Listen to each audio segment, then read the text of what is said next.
Parze was a 25-year-old daughter to Charlene and Edward Parze.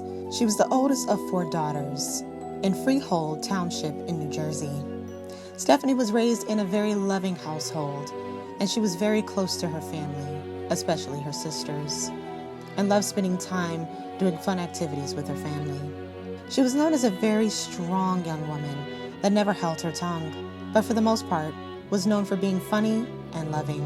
When she wasn't with her family, she was working in the industry of beauty as a makeup artist and waxing specialist.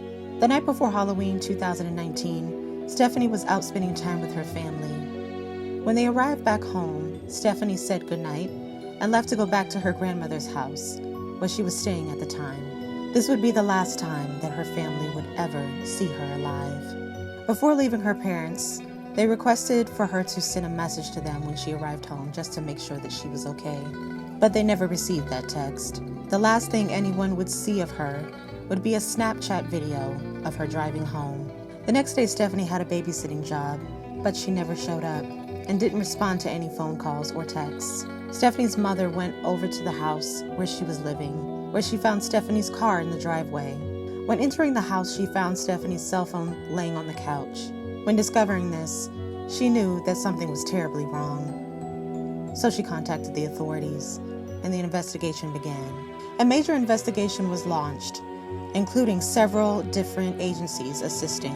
They searched a wide variety of areas, from Freehold to Staten Island, and even the house of John Oswegen, who was the on and off again boyfriend of Stephanie at the time. Stephanie and John had already had a documented domestic violence incident where Stephanie reported John had attacked her when she tried to break things off with him, and she also stated that she feared that he would do it again. The night before she disappeared, he sent a series of text messages expressing his anger, which is something that investigators took into strong account. But when investigating Oswegen's home, they discovered more than they expected. They discovered at least one photo of child pornography on his phone. Because of this, he was arrested and charged for child pornography, and was also still a person of interest in the disappearance of Stephanie. Stephanie's family was devastated while the investigation was going on, not knowing what could have possibly happened to their loving daughter and sister, and it became even harder as the days went by.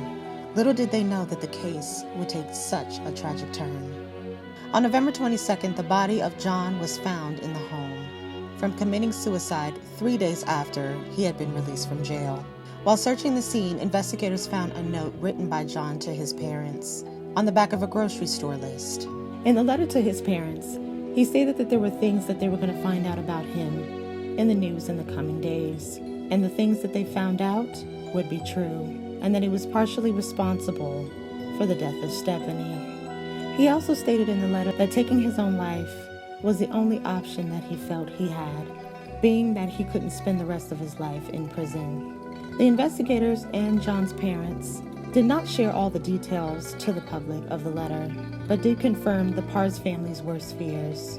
The family was distraught when learning the details of the letter, but there was one thing that he left out of the letter, and that was where the remains were located. But even with that, the Parze family did not give up on still finding the remains. On that Sunday after, Stephanie's body was found by 2 teenagers walking down the side of the road on Route 9 in Old Bridge, New Jersey, which was also close to the area that the investigators had been searching. John Oswegen was never charged with the disappearance of Stephanie, and to this day, no one has been brought to justice, which is why, sadly, this case still remains unsolved.